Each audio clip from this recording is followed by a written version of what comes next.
ನಮಸ್ಕಾರ ಸ್ನೇಹಿತರೆ, welcome back to ಖುಷಿ ಬ್ಲಾಗ್ಸ್. ಎಲ್ಲರೂ ಹೇಗಿದ್ದೀರಾ? ನಾನು ಕೂಡ ಚೆನ್ನಾಗಿದ್ದೀನಿ. ಹಾಗೆ ಬೆಳಗ್ಗೆ ಸಮಯ ಒಂದ್ಸಲ ತಿಂಡಿ ಎಲ್ಲ ತಿಂದು ಪಾತ್ರೆ ತೊಳೆದು ಕಿಚನ್ ಕ್ಲೀನ್ ಮಾಡಿ ವಿಂಡೋನೆಲ್ಲ ಸ್ವಲ್ಪ ಕ್ಲೀನ್ ಮಾಡ್ತಾ ಇದ್ದೀನಿ. ತುಂಬಾ ಡಸ್ಟ್ ಇತ್ತು.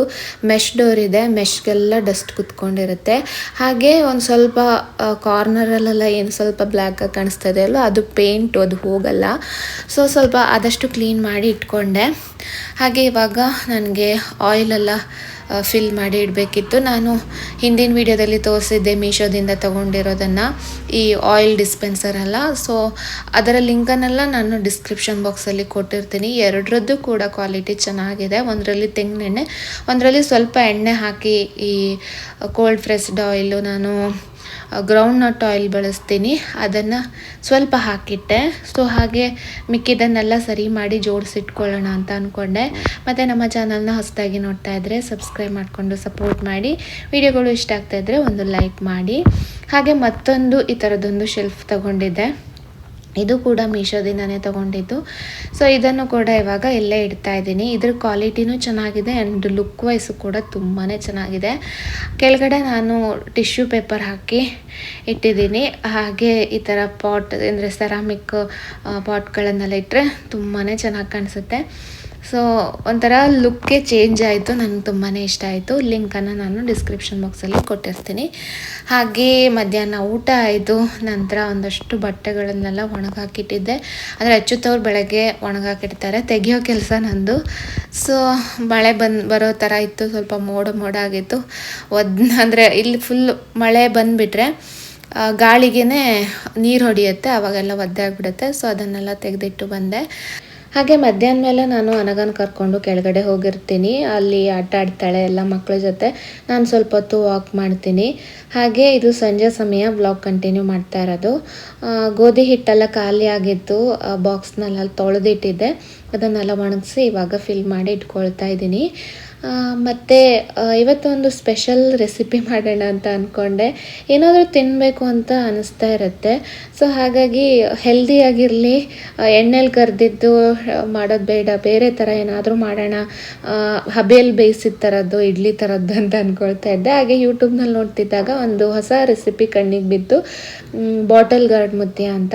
ಮನೆಯಲ್ಲೂ ಕೂಡ ಒಂದು ಸ್ವಲ್ಪ ಬಾಟಲ್ ಗಾರ್ಡ್ ಅರ್ಧ ಕಟ್ ಮಾಡಿದ್ದಿತ್ತು. ನಾವು ಇದಕ್ಕೆ ಹಾಲುಗುಂಬಳಕಾಯಿ ಅಂತ ಹೇಳ್ತೀವಿ. ಅದನ್ನು ಕಟ್ ಮಾಡಿ ಇವಾಗ ಹೊಸ ರೆಸಿಪಿನ ಮಾಡ್ತಾಯಿದ್ದೀನಿ. ತುಂಬಾ ರುಚಿಯಾಗಿರುತ್ತೆ. ಅಂದರೆ ಎಣ್ಣೆಲಿ ಕರೆದಿದ್ದಕ್ಕೆಲ್ಲ ಕಂಪೇರ್ ಮಾಡಿದ್ರೆ ಸ್ನ್ಯಾಕ್ಸು ಅಷ್ಟೊಂದೇನು ರುಚಿಯಲ್ಲ, ಬಟ್ ಹೆಲ್ದಿ ಅಂತ ಅಂದ್ಕೊಂಡ್ರೆ ರುಚಿಯಾಗುತ್ತೆ. ನಾನು ಇದನ್ನು ಇವಾಗ ತುರ್ಕೊಳ್ತಾ ಇದ್ದೀನಿ, ಸಣ್ಣಗೆ ತುರ್ಕೊಂಡು ಇದರಿಂದ ಇವಾಗ ಮಾಡುವಂಥದ್ದು. ಇದಕ್ಕೆ ನಾನು ಹಸಿಮೆಣಸು, ಕೊತ್ತಂಬರಿ ಸೊಪ್ಪು ಮತ್ತು ಶುಂಠಿ ಹಾಕ್ತಾಯಿದ್ದೀನಿ. ನಾನು ಹಸಿಮೆಣಸು ಎಲ್ಲ ತುಂಬಾ ಕಡಿಮೆ ಹಾಕಿದ್ದೀನಿ. ಖಾರ ಬೇಕು ಅಂದರೆ ಇನ್ನೊಂದು ಸ್ವಲ್ಪ ಜಾಸ್ತಿ ಹಾಕ್ಕೋಬೋದು. ಇದಕ್ಕೆ ಗೋಧಿ ಹಿಟ್ಟು, ಕಡಲೆ ಹಿಟ್ಟು ಮತ್ತು ಧನಿಯಾ ಪುಡಿ, ಅರಿಶಿಣದ ಪುಡಿ, ಉಪ್ಪು ಎಲ್ಲ ಹಾಕ್ತಾಯಿದ್ದೀನಿ. ಎಲ್ಲ ಹಾಕಿ ಇದನ್ನು ಚೆನ್ನಾಗಿ ಕಲಿಸ್ಕೊಳ್ತೀನಿ. ಅದಕ್ಕಿಂತ ಮುಂಚೆ ನಾನು ಇದು ಹಬೆಯಲ್ಲಿ ಬೇಯಿಸೋದಲ್ವ, ಇಡ್ಲಿ ಪಾತ್ರೆಯನ್ನು ಇಟ್ಕೊಳ್ತಾ ಇದ್ದೀನಿ. ಸ್ವಲ್ಪ ತೆಳ್ಳಗಂತ ಅನ್ನಿಸ್ತು, ಇನ್ನೊಂದು ಚೂರು ನಾನು ಹಿಟ್ಟು ಹಾಕಿ ಗಟ್ಟಿ ಮಾಡಿಕೊಂಡೆ. ಇದಕ್ಕೆ ಅಕ್ಕಿ ಹಿಟ್ಟು ಹಾಕ್ಬೋದು, ಇಲ್ಲ ರವೆ ಹಾಕ್ಬೋದು. ನನ್ನ ಹತ್ರ ಅಕ್ಕಿ ಹಿಟ್ಟಿರಲಿಲ್ಲ, ನಾನೇನು ಮಾಡಿದೆ, ಕಡಲೆ ಹಿಟ್ಟು ಹಾಕಿದೆ. ಕಡಲೆ ಹಿಟ್ಟು ಕೂಡ ಹಾಕ್ಬೋದು, ಅದು ಕೂಡ ರುಚಿಯಾಗುತ್ತೆ. ಇದನ್ನೆಲ್ಲ ಸ್ವಲ್ಪ ಉಂಡೆ ಥರ ಮಾಡಿ ಇವಾಗ ಹಬೆಯಲ್ಲಿ ಬೇಯಿಸ್ತಾ ಇದ್ದೀನಿ. ನಾನು ಸುಮಾರು ಒಂದು 15 ನಿಮಿಷ ಬೇಯಿಸಿದೆ. ನಂತರ ತೆಗೆದು ನೋಡುವಾಗ ಚೆನ್ನಾಗಿ ಬೆಂದಿದೆಯಾ ಅಂತ ನೋಡಿದೆ. ಒಂಥರ ಘಮ್ ಅಂತ ಇತ್ತು. ಶುಂಠಿ ಎಲ್ಲ ಹಾಕಿರ್ತೀವಲ್ಲ, ಹಸಿಮೆಣಸು, ಕೊತ್ತಂಬರಿ ಸೊಪ್ಪು ಎಲ್ಲ ಹಾಕಿರ್ತೀವಲ್ಲ, ಒಂಥರ ಚೆನ್ನಾಗಿರುತ್ತೆ. ಬೆಂದಾದಮೇಲೆ ನಾನು ಈ ಥರ ತೆಕ್ಕೊಂಡು ಅದನ್ನು ಕಟ್ ಮಾಡ್ಕೊಳ್ತಾ ಇದ್ದೀನಿ. ಇದಕ್ಕೆ ಇವಾಗ ಒಂದು ಒಗ್ಗರಣೆ ಹಾಕಬೇಕು. ಆ್ಯಕ್ಚುಲಿ ನಾನು ತೆಂಗಿನೆಣ್ಣೆಯಲ್ಲಿ ಒಗ್ಗರಣೆ ಹಾಕಿದೆ, ಮಾಮೂಲಿ ಎಣ್ಣೆಯಲ್ಲೂ ಕೂಡ ಒಗ್ಗರಣೆ ಹಾಕ್ಬೋದು. ಇದಕ್ಕೆ ಸ್ವಲ್ಪ ಸಾಸಿವೆ, ಒಣಮೆಣಸು, ಕರಿಬೇವು ಮತ್ತು ಒಂದು ಸ್ವಲ್ಪ ಬಿಳಿ ಎಳ್ಳು ಎಲ್ಲ ಹಾಕಿ ಇದನ್ನು ಒಗ್ಗರಣೆ ಮಾಡ್ಕೊಳ್ತಾ ಇದ್ದೀನಿ. ಈ ಹಾಲುಗುಂಬಳಕಾಯಿ ಆರೋಗ್ಯಕ್ಕೂ ಕೂಡ ಒಳ್ಳೆಯದು. ಹಾಗಾಗಿ ಈ ಥರ ಮಾಡಿಕೊಂಡು ಎಲ್ಲಾದರೂ ತಿನ್ಬೋದು. ಚೆನ್ನಾಗಿತ್ತು. ಮೇ ಬಿ ಇದಕ್ಕೆ ಅಕ್ಕಿ ಹಿಟ್ಟು ಹಾಕಿದ್ರೆ ಇನ್ನೂ ರುಚಿಯಾಗುತ್ತೆ ಅಂತ ನನಗನ್ನಿಸ್ತು. ಇಲ್ಲ ರವೆ ಹಾಕಿದ್ರೂ ಕೂಡ ನಡೆಯುತ್ತೆ. ಇದನ್ನೆಲ್ಲ ತೆಗೆದಿಟ್ಕೊಂಡು ಇವಾಗ ಊಟದ ಜೊತೆ ಒಂದು ಸ್ವಲ್ಪ ಇದನ್ನು ನೆಂಚ್ಕೊಂಡು ತಿಂದ್ವಿ. ಅಂದರೆ ಸೈಡಿಗೆ ಇಟ್ಕೊಂಡು ತಿಂದ್ವಿ. ಚೆನ್ನಾಗಿತ್ತು. ಸೊ ಇದೊಂದು ಹೊಸ ರೆಸಿಪಿನ ಕಲ್ತಿದ್ದಾಯಿತು ಇವತ್ತು. ನಮ್ಮ ಕಡೆ ಪೆಟ್ಟೆ ನೆವರಿ ಅಂತ ಮಾಡ್ತಾರೆ ಸೌತೆಕಾಯಿದು, ಸುಮಾರು ಅದೇ ಟೇಸ್ಟ್ ಅಂತ ಅನ್ನಿಸ್ತು ನನಗೆ. ಚೆನ್ನಾಗಿತ್ತು, ಒಂದು ಸಲ ಬೇಕಿದ್ರೆ ಟ್ರೈ ಮಾಡಿ ನೋಡ್ಬೋದು. ಹಾಗೆ ಇದು ನೆಕ್ಸ್ಟ್ ಡೇ ಈವ್ನಿಂಗ್ ಅನಗನ್ ಕರ್ಕೊಂಡು ನಾನು ಕೆಳಗಡೆ ಹೋಗ್ತಾ ಇದ್ದೀನಿ. ಅನಗಂಗೆ ಯಾರಾದರೂ ಆಟ ಆಡೋಕ್ಕೆ ಬಂದರೆ ಸಾಕು, ನಾನು ಕೆಳಗಡೆ ಹೋಗ್ತೀನಿ ಅಂತ ಹೇಳಕ್ಕೆ ಶುರು ಮಾಡ್ತಾಳೆ. ನಾನು ಒಬ್ಬಳೇ ಬಿಡಲ್ಲ, ಆಲ್ಮೋಸ್ಟ್ ನಾನು ಅದ್ರ ಜೊತೆಗೆ ಹೋಗ್ತೀನಿ. ಹೊರಗಡೆ ಹೋಗಿ ಆಟ ಆಡಿಸ್ಕೊಂಡು ಬಂದೆ. ಒಂದೊಂದೇ ಸ್ವಲ್ಪನೇ ನಾನು ವೀಡಿಯೋ ಮಾಡ್ಕೊಳ್ತಾ ಇದ್ದೆ 2-3 ದಿನದಿಂದ. ಅಷ್ಟು ಜಾಸ್ತಿ ವ್ಲಾಗ್ಸನ್ನು ಮಾಡ್ಕೊಳ್ಳೋಕ್ಕೆ ಆಗ್ತಾ ಇರಲಿಲ್ಲ. ಇವಾಗ ಅಡುಗೆ ತಯಾರಿ ಶುರು ಮಾಡ್ತಾ ಇದ್ದೀನಿ. ರಾತ್ರಿ ಚಪಾತಿ ಮಾಡೋಣ ಅಂತ. ಹೊರಗಡೆ ಹೋಗೋಕ್ಕಿಂತ ಮುಂಚೆನೇ ನಾನು ಚಪಾತಿ ಹಿಟ್ಟು ಕಲಸಿ ಇಟ್ಟಿರ್ತೀನಿ. ಮತ್ತು ಪಾಲಕ್ ಪನ್ನೀರ್ ಕೂಡ ಮಾಡಿದ್ದೆ. ಅದನ್ನು ಅಂದರೆ ಬೇಗ ಮಾಡಿಟ್ರೆ ಸಂಜೆ ಮನೆಗೆ ಬಂದ ತಕ್ಷಣ ಮಾಡಿಕೊಡ್ಬೋದು ಅಂತ. ಇಲ್ಲ ಅಂದರೆ ಸ್ನ್ಯಾಕ್ಸ್ ಬೇಕು ಅಂತ ಕೇಳ್ತಾಳೆ. ಬೇರೆ ಏನಾದರೂ ಕೊಟ್ಟರೆ ಊಟನೇ ಸೇರೋದಿಲ್ಲ. ಸೊ ಚಪಾತಿ ಮಾಡ್ತಾಯಿದ್ರೆ ಒಂಚೂರು ಹಿಟ್ಟಂತೂ ಮಕ್ಕಳಿಗೆ ಕೊಡಲೇಬೇಕು ಆಟ ಆಡೋದಕ್ಕೆ. ಸೊ ನಾನು ಚಪಾತಿ ಮಾಡ್ತೀನಿ ಅಂತ ಒಂದು ಸ್ವಲ್ಪ ಹಿಟ್ಟು ತೊಗೊಂಡು ಅವಳು ಆಟ ಆಡ್ತಾಳೆ. ಈ ಕಡೆ ನಾನು ಚಪಾತಿ ಮಾಡಿದೆ. ಹಾಗೆ ನನಗೆ 1-2 ರೊಟ್ಟಿನ ಆರ್ಡರ್ ಮಾಡಿದ್ದೆ. ಒಂದು 2-3 ದಿನಕ್ಕೊಂದು ಸಲ ರೊಟ್ಟಿ ತೊಗೊಳ್ತೀನಿ. ಮಿಕ್ಕಿದ ದಿನಗಳಲ್ಲಿ ನಾನೇ ಇದು ಸಜ್ಜೆ ಹಿಟ್ಟು ಇಟ್ಕೊಂಡಿದ್ದೀನಿ, ಅದರಿಂದ ಮಾಡ್ತೀನಿ. ಸಜ್ಜೆ ತುಂಬಾ ಒಳ್ಳೆಯದು ಅಂತ ಹೇಳಿದ್ದಾರೆ, ಜೋಳದಕ್ಕಿಂತನೂ ಕೂಡ.